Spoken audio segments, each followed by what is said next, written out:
Pink Sugar Matte Glitter. Four of my favorite words in one sentence. What's up, nail crew? It's Nicole, your fellow nail obsessed DIYer. And today we are doing this super fun pink mani that would be perfect for any time of year, but especially with Valentine's Day up, I want to give you guys some beautiful pink options for some nail ideas to do.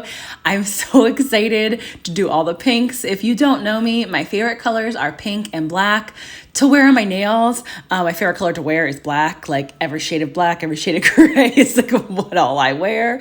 But I love wearing pink on my nails, even though you see me wear so many other colors, because I have so many other colors, like with probably over 1,000 dips, I cannot only wear pink and black, so I try to wear other colors.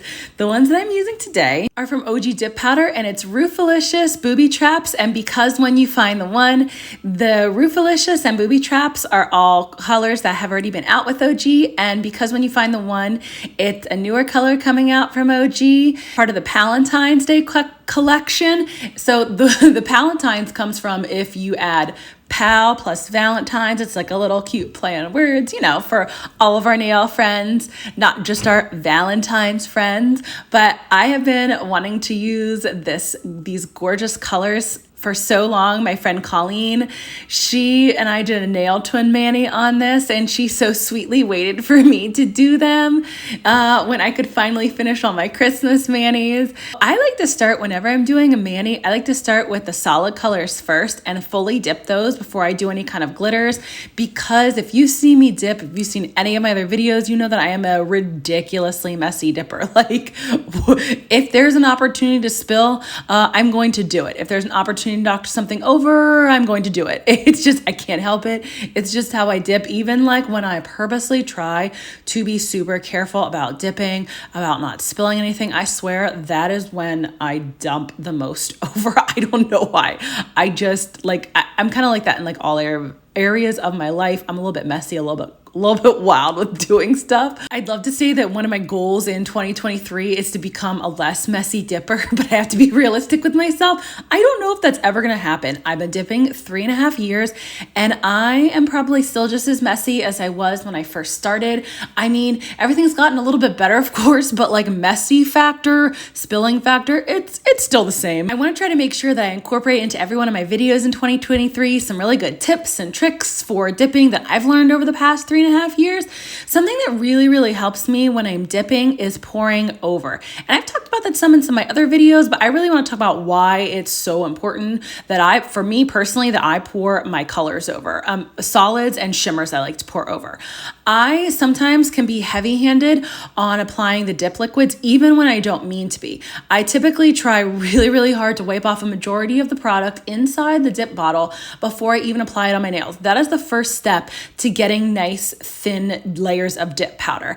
And sometimes I'm tired. I do my nails at night. I have 3 little kids, so I'm not paying attention as much as I would always like to be since it's late and I'm tired. What I always like to do is pour over the solids and the shimmers. That lets me get a really thin application of my powder, even if I've put my dip base on a little bit thicker than what I normally like. Pouring over the powders just for me has allowed me to keep my layers really thin. So if you're somebody who's struggling with keeping your nails thin, I know a lot of us struggle with that, especially like when you're first starting. I struggled so hard with getting my layers either too thin that nothing came out on my nails, or so thick that they were like chonky. You know, I love that word, chonky. So pouring over, somebody gave me that tip, oh my gosh, like not long after I started dipping. And as soon as I started pouring over my colors, my shimmers, and my solids, that has helped tremendously. Before I go into my glitters, I like to do my last layer of clear and then activate all of my nails. So you saw me do 2 dips of color and then 1 or 2 pour overs of color and then 1 layer of clear. If you're somebody like me and you're a messy dipper, you're not going to contaminate your solids or your shimmers with any of your clear as best as you can. Stuff happens, like glitter happens, you get like rogue glitters all over the place, you just can't help it.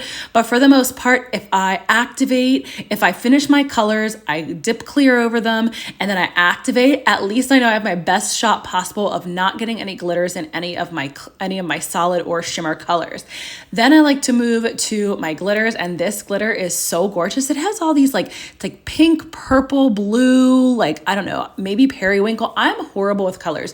You are never going to hear me give great color descriptions because, to be honest, I give you like basic colors, but I don't know. Maybe this is like kind of magenta-y. I really don't know. I'm terrible with colors, but I will do my best to give you guys like my best description of colors. All I know is this glitter is gorgeous. I loved it. It matched with both of the solids and just really was a great offset to the solids. You'll see me with glitters and foils dipping them very differently than I do the solids and the shimmers. With the glitters, I like to pour all the glitter into a cupcake liner, shake it around to get the glitter like pieces that I want up at the top to be on my nail, and then I press it down. Now, one of the great things now that I'm wearing these, like what I'm calling them, like the Michael Jackson fingerless gloves, one of the great things about wearing these is I can literally use the inside of my finger to press glitters down, okay? I don't have to remember to have some painter's tape lying around or some plastic little Ziploc baggies or something. I can just use the gloves to press down the glitters. And you saw that side view of my glitter.